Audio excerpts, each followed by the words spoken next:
남왕국 유다에는 아비야가 죽고 아사가 왕이 됩니다. 아사가 왕이 되었을 때 북왕국 이스라엘은 여로보암, 나답, 바사가 왕이 되었을 때입니다. 이렇게 두 나라는 서로 지금 각각 다른 길을 가기 시작합니다. 그런데 르호보암이 하나님을 잘 섬겼으면 좋았는데 르호보암이 하나님을 잘 섬기지 못했고, 그리고 그 다음 선한 왕으로 지칭되는 사람이 사실은 누구냐면 이 아사라는 왕입니다. 이 아사 왕이 오늘 성경에 나타난 말씀 보면 여호와 보시기에 선과 정의를 행하여, 이렇게 여호와 보시기에 선과 정의 이렇게 이야기할 때 오늘날 우리가 살고 있는 세상은 선택적 정의예요. 선택적.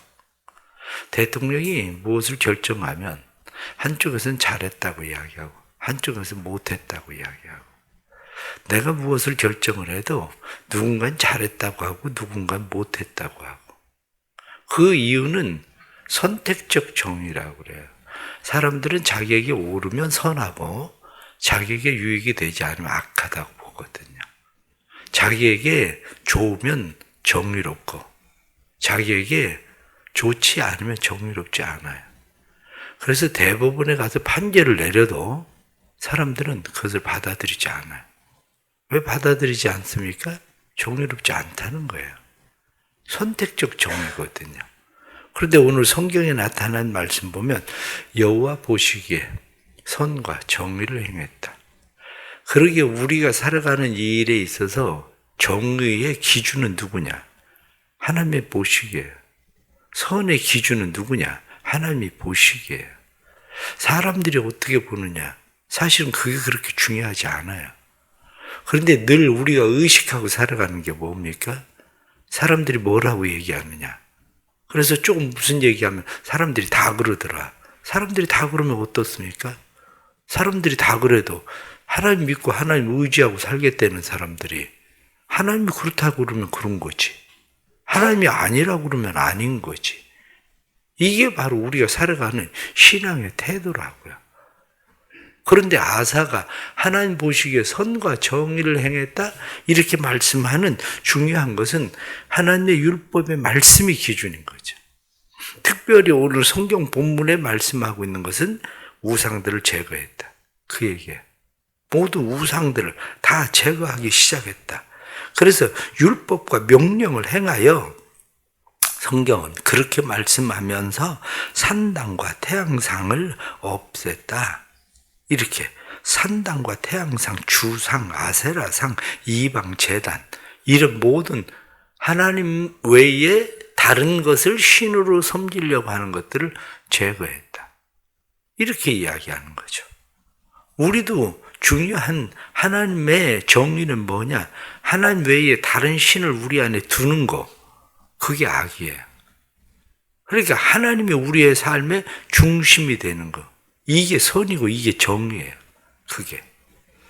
그런데 이 열왕기상 15장 14절과 조금 대비되는 그런 것은 뭐냐면 주상을 깨뜨리고 이렇게 한 것뿐만 아니라 오늘 성경엔 산당을 없애고 이렇게 돼 있는데 열왕기상 15장 14절 말씀에는 산당을 없이 하지 아니하고, 왜 성경 본문에 어느 데는 산당을 없앴다고 이야기하고 어떤 데는 산당을 없애지 않았다라고 이야기하느냐? 이게 바로 관점의 이제 차이인 거죠. 왕으로서 예루살렘 안에 있었던 그런 모든 산당들은 다 없애버려요. 아사가 개혁을 할 때 예루살렘의 산당들은 다 없애고 나라에 공포를 하죠. 산당들 다 없애라. 그런데 문제는 백성들이 그렇게 쉽게 따르질 않는 거죠. 산당들을 없애라고 이야기해도 백성들은 여전히 산당 높은 산에서 산당에서 그들이 제사를 지내는 일들이 계속됐기 때문에 열왕기상에서는 산당을 없애지 아니하고 이렇게 보는 거고, 예루살렘을 보는 관점에서는 산당을 없앴다 이렇게 보는 이 관점의 차이가 이런 거죠. 처음부터 말씀을 드린 것처럼 그래서 역대기의 관점과 그리고 11개의 관점은 서로 다르다. 그리고 여러분들에게 말씀을 드렸습니다. 그랬더니 하나님께서 은혜를 주셨어요. 그 은혜가 뭐냐? 1절부터 반복되는 말씀이 평안이라는 말이에요. 1절 말씀에 10년 동안 평안하니라. 5절에도 말씀을 보면 그 앞에서 평안함을 누리니라. 6절에도 아사에게 평안을 주셨으므로 평안하여, 이렇게 성경에 나타난 말씀 7절에도 평안을 주셨느니라. 평안, 이렇게 말하고 있는 거죠. 평안. 평안이라는 말은 샤크타라고 되어 있습니다. 우리가 보편적으로 평안 이렇게 이야기하면 샬롬, 이게 평안이에요. 그런데 오늘 본문에 나타난 단어는 다 샬롬이 아니라 샤크타라고 되어 있습니다. 샤크타라고 하는 말은 편안이에요. 편안.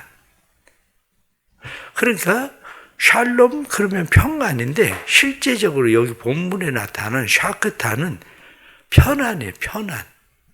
이 편안이라고 하는 것은 우리가 여기 나타나는 이 편안, 고요하다, 아니면 평온하다, 태평하다. 그런데 이 샤크타라고 하는 말의 핵심은 뭐냐면 갈등이 없는. 사람이 갈등이 없어요. 편안해요. 즉 하나님이 삶의 중심에 세워지면 삶에 갈등이 없는 거예요. 그런데 하나님이 삶의 중심에 세워지지 않으면 갈등이 일어나기 시작해요. 아이들이 제 방에 들어오면 과자가 여러 개 있으면 결정장애를 가진 아이들은 한참 고릅니다. 이거 집었다가 이거 집었다가 이거 집었다가 계속 하나만 가져가야 돼? 그러면 뭘 가져가야 될지. 그런데 아이들마다 어떤 아이는 자기가 좋아했던 것이 보이면 그냥 하나 딱 선택하고 그냥 가져가요. 진짜 우리의 삶의 편안은 바로 여기 샤크타. 하나님이 삶의 중심에 세워지면 편안한 거예요. 그런데 하나님이 삶의 중심에 세워지지 않으면 늘 평안이 없는 거죠. 이 편안이.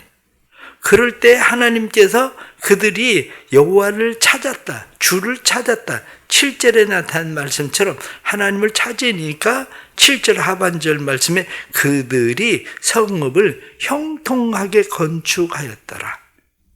여기 말씀 보면 형통했다. 찰나흐. 찰나흐라고 하는 말은 앞으로 나아가게 하다. 발전하다. 이런 거거든요. 그래서 지속적으로 유다는 발전이 되어져 간 거죠.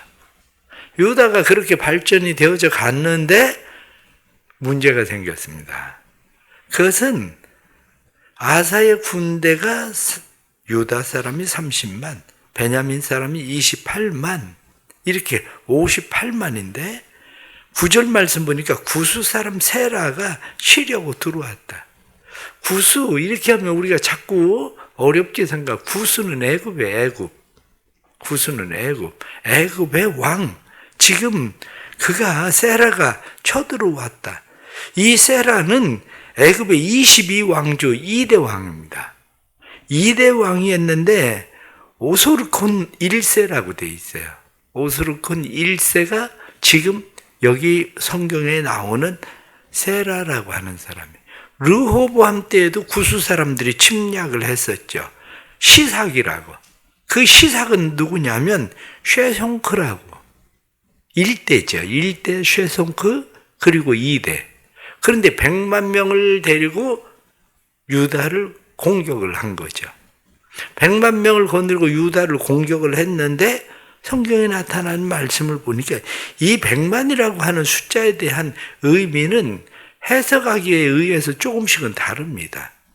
왜냐하면 100만은 원래 이스라엘 사람들이 숫자적인 계산을 할 때 1000 곱하기 1000 그럼 100만이에요. 이 1000 곱하기 1000이라는 것은 완전수의 완전수거든요. 한마디로 힘이 많은, 극히 많은 사람 이렇게 표현하기도 해요. 그런데 이러한 사람들이 쳐들어왔는데 오늘 성경 13절에 나타난 말씀 보니까 유다의 사람들 아사 왕이 하나님 앞에 기도할 때 하나님이 은혜를 주셨더니 살아남은 자가 없으니 살아남은 자가 없다. 이렇게 이야기하면 100만 명이 다 죽었다? 그런 의미하고는 좀 달라요. 왜냐하면 요즘 우리가 우크라이나하고 러시아의 전쟁이 계속되고 있잖아요. 전쟁이 계속되고 있을 때에 자주 사용되어지고 있는 단어가 뭐냐면 전멸했다는 얘기거든요. 어느 한쪽이 러시아 군대가 전멸했다. 이 전멸이란 말이 계속 나오거든요. 이 전멸이란 말이 완전 다 죽었다 그 얘기가 아니에요. 군대적인 용어로 이야기하면 전멸이란 말은 30%가 죽으면 전멸했다고 얘기하는 거야. 왜 30%가 죽으면 전멸을 했다고 이야기하냐면 30%가 죽으면 50%에서 60%의 사람들이 부상을 입었다고 보는 거예요. 그러면 나머지 사람들을 가지고는 전쟁을 수행할 수 있는 능력이 없기 때문에 그냥 전멸했다 이렇게 말하는 거거든요. 이게 이때 당시에 군인들이 싸움을 할 때에 활이나 칼을 가지고 싸움을 하는데 사람들이 총을 맞아서 지금은 사람들이 죽는 것도 총을 맞아도 폭탄이 터져도 부상을 입는데 이 칼을 가지고 창을 가지고 전쟁을 치를 때에 사람들이 죽는 일이 지금같이 죽을까? 생각하면 그렇지는 않을 거라는 거예요. 이게. 그러니까 그때 당시에도 살아남은 자가 없다 이런 표현은 다시 전쟁을 할 수 있는 힘을 완전 상실했다. 이렇게 볼 수도 있다고 보는 거죠. 왜 그렇게 보느냐면 회복할 수 없는 상태를 보는 이유가 그 뒤로 이제 철수를 이제 하게 되겠죠. 오스루큰 1세가 철수를 하게 되고 그 왕조가 22대 왕조가 붕괴해요. 그리고 나서 23대 왕조가 세워져요. 그 이유는 이 전쟁에 의해서 실패함으로 인해서 왕조가 붕괴됐다고 보는 거거든요. 그게. 그렇기 때문에 오늘 성경에 나타나는 이런 말씀들을 쭉 보면 우리가 이 말씀 속에서 가장 중요한 게 뭐냐? 그것은 우리의 삶의 진정한 편안, 그것은 어디로부터 오냐? 이렇게 이야기할 때 선택적 정의가 아니라 우리는 하나님의 정의여야 돼요. 하나님의 선, 하나님의 우리의 삶의 중심에 와 있으면 우리는 이쪽 저쪽으로 흔들리지 않아요. 사람이 중심이 되면 우리는 사람 말에 의해서 이 사람 얘기 들으면 이쪽이 옳은 것 같고 저 사람 얘기 들으면 저쪽이 옳은 것 같고 우린 늘 그렇게 흔들리게 되죠. 그래서 우리는 신앙생활을 하면서 늘 쉽게 시험이 드는 이유가 뭐예요? 중심이 없으니까 그런 거예요. 하나님의 삶의 중심, 내 마음의 중심이 돼 있으면 하나님께서 중심에 서 있으면 이쪽 편이나 저쪽 편이나 그렇게 시험 들 게 없어요. 때로는 내가 이 하는 일이 옳은지 틀린지에 대해서 때로는 갈등은 생기겠죠. 그러나 분명히 내가 하나님을 사랑하는 마음 가지고 하나님을 위해서 한 일이라면 조금 실패하면 어때요? 잘못되면 어때요? 내가 하나님 사랑해서 한 건데 하나님 위해서 한다고 한 건데 내가 몰라서 그런 건데 아니 누가 얘기 좀 하면 누가 욕 좀 하면 누가 뭐라고 좀 하면 어때요? 그 사람 보고 한 것도 원래 아니잖아. 그러면 하나님 보고 한 거면 누가 뭐라고 얘기하든지 어떻게 상관없어요. 편안해요. 왜냐? 하나님이 중심이니까 세상의 정의가 아니라 세상의 말을 따라서 내가 무엇을 하려고 하는 게 아니라 하나님 위해서 한 거니까. 그리고 소위 말해서 시험 들 일 없어요, 별로. 시험 드는 이유가 뭐냐? 시험 드는 이유가 다 그거예요. 하나님 보고 한 게 아니라 사람 보고 자꾸 하니까 시험에 드는 겁니다. 하나님 보고 하면 그 사람이 봉사를 이렇게 하든지 찬양을 이렇게 하든지 무슨 일을 이렇게 하든지 별로 중요하지 않아요. 왜냐? 처음부터 내가 당신 보고 한 거 아니고 난 처음부터 하나님 보고 한 거고 하나님 위해서 한 거고 그랬으니 하나님이 내게 잘못되어졌다고 알려주시면 내가 다시 고치면 되지. 뭘 시험 들어요. 고치면 되고 다시 하면 되는 거지. 결국 중요한 말은 평안이에요. 평안한 삶을 누리려면 삶의 중심을 잡으세요. 선택적 정의가 아니라 하나님의 정의, 하나님의 말씀, 하나님의 율법을 쫓아서 살아가려고 우리가 하나님을 중심에 세워야 됩니다. 두 번째는 우리의 삶에 기도한다고 될까? 사람들은 그 문제예요. 오늘 성경 말씀에 여호와를 찾았으므로, 여호와를 주를 찾았으므로 주께서 사방에 평안을 주셨다. 주께서 형통하게 하셨다. 주를 찾았으므로 하나님께 부르짖었더니 도울 자가 하나님밖에 없습니다. 그리고 하나님 앞에 기도했더니 하나님께서 사람이 주를 이기지 못하게 하십시오라고 했더니 하나님께서 이기게 하셨다. 종종 사람들이 생각하는 게 그게 말이 되나? 기도한다고 되나? 사람들은 그런 생각합니다. 그런데 이렇게 생각을 해보세요. 과거에는 태풍이 왜 부는지 알았습니까? 도대체 태풍이 어디서부터 와가지고 이 태풍이 왜 부는지 사람들은 태풍에 대해서 사람들은 전혀 알지 못했어요, 솔직하게. 그런데 이 태풍에 대해서 사람들이 알게 된 게, 태풍이라고 하는 것도 형성기가 있고, 이렇게 태풍이 점점 자라는 성장기가 있고, 강하게 되는 최성기가 있고, 소멸기가 있다. 사람들이 그거 아는 거죠. 이 태풍이라고 하는 것이, 가만히 그것을 과학자들이 조사를 해보니까 이 열대 저기압에 의해서 태풍이 일어난다. 그런데 지금도 과학자들이 모르는 게 뭔지 아세요? 그게 과학자들이 지금도 모르는 게 태풍의 방향은 왜 바뀔까? 태풍의 방향은 어떻게 바뀔까? 이거예요. 과학자들이 그냥 대충 생각하고 있는 것은 뭐냐면 고기압과 저기압의 기류에 의해서 태풍이 바뀔 거라고 생각하는데 그 힘의 세력에 의해서 바뀔 거라고 생각하는데 그렇지만 더 안다는 거예요. 그게. 그러면 과거에 우리가 살아갈 때에 도대체 태풍이 어디서 불어가지고 갑자기 이 큰 바람이 막 밀려오는지 과거에는 전혀 알지 못했어요. 그런데 사람들은 열대성 기압이 올라가기 시작하고 이것이 비바람을 만들어내는구나.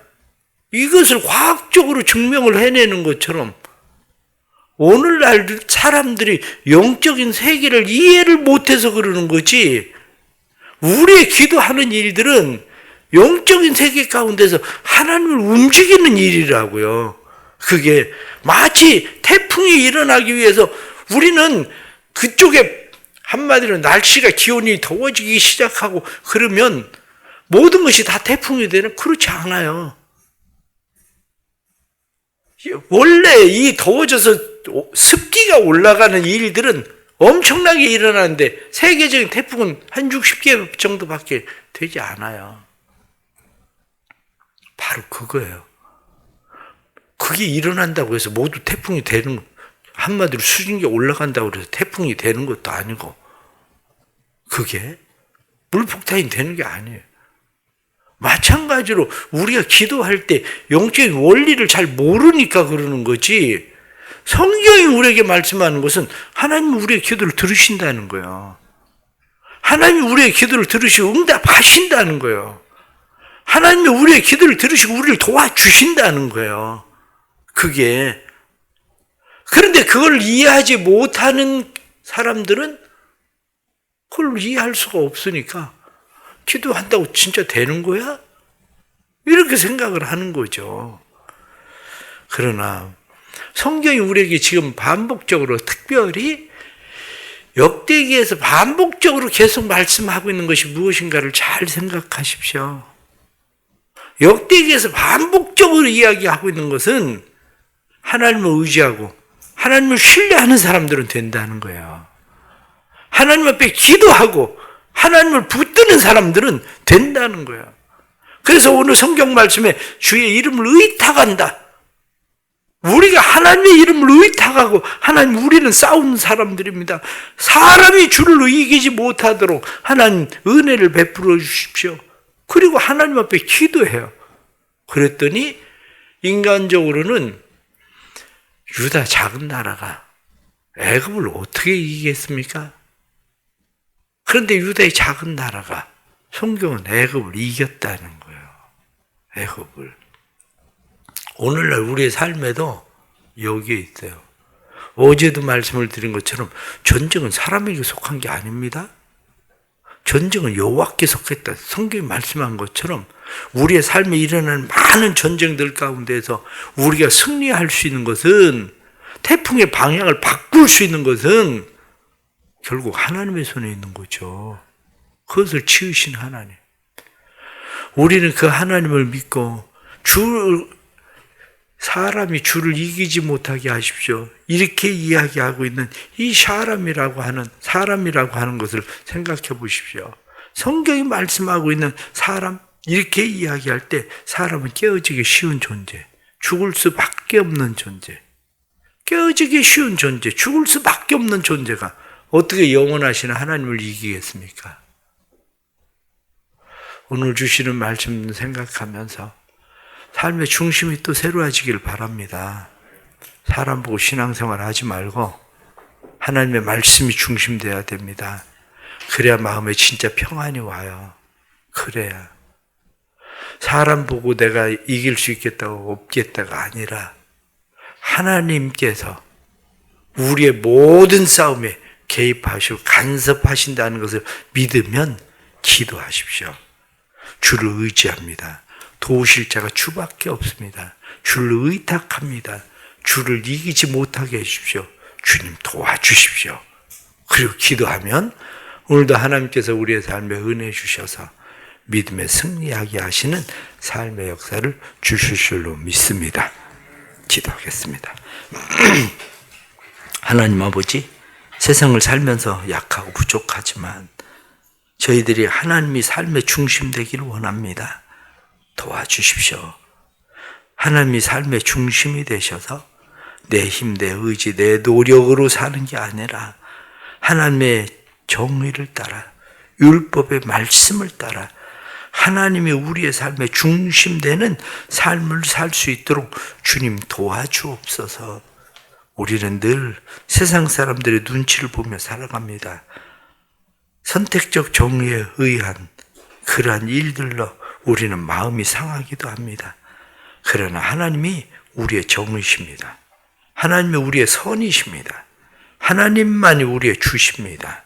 우리가 하나님 의지하고 신뢰하고 살아가오니 주님 도와주셔서 하나님을 의지하고 하나님을 신뢰하며 사는 이들마다 힘 주시고 능력 주셔서 세상 가운데서 흔들리지 않는 참된 평안으로 형통하도록 주님 도와주옵소서. 뿐만 아니라 하나님을 의지하고 하나님 앞에 기도하고 하나님을 바라볼 때 도우실 자가 주밖에 없습니다 하는 사람들 주님 도와주옵소서. 우리는 태풍이 어떻게 형성되는지 알고 있는 것처럼 우리의 삶 가운데 기도가 어떻게 응답되는지 우리는 성경을 통해서 알고 있습니다. 아는 것만이 아니라 우리의 믿음 되게 해주시고 기도하는 사람 되게 해주시고 기도할 때 하나님께서 우리를 위하여 행하시는 일들을 보게 해 주옵소서. 이 나라 안에도 하나님 은혜를 주시고 이 나라가 세상 사람들이 보기에 그저 다수에 의해서만 끌려가는 나라가 아니라 하나님 보시기에 선하고 올바른 게 끌려가는 나라 되게 하시고 특별히 한국교회에 은혜를 베풀어 주시고 교회가 세상의 눈치를 보는 게 아니라 교회가 하나님의 말씀을 따라 살아가는 교회 되도록 도와주옵소서. 우리 대성교회 주께서 올 한 해에도 큰 은혜 베풀어 주셔서 세상과 싸워가며 악한 사로잡혀 있는 사단의 권세에 잡혀 있는 영들을 구원하기 위하여 우리가 힘쓸 때 올해는 100명 이상의 영혼들이 주께로 돌아오게 해주시고 그래서 교회에 출석하지 못하던 사람들이 다시 출석할 수 있도록 도와주시고 그래서 하나님 앞에 믿음의 사람들로 세워지는 은혜가 있도록 주님 역사하여 주옵소서. 하나님께서 교회가 거룩함으로 회복되고 뿐만 아니라 형통하게 하시는 숫자적으로도 회복되게 하시는 하나님의 은혜가 일어나게 하여 주옵소서. 새벽에 주님을 의지하고 기도하는 이들마다 새벽에 도우시려 하신 대로 도우시는 하나님의 은혜를 경험하게 해 주옵소서. 하루의 삶도 주님 앞에 맡깁니다. 사랑하는 자녀들 상급학교 진학과 건강과 취업과 그리고 인생의 모든 일들 책임져 주시고 성도들의 삶에도 은혜를 더하여 주옵소서. 예수님의 이름 받들어 간절히 기도드리옵나이다. 아멘.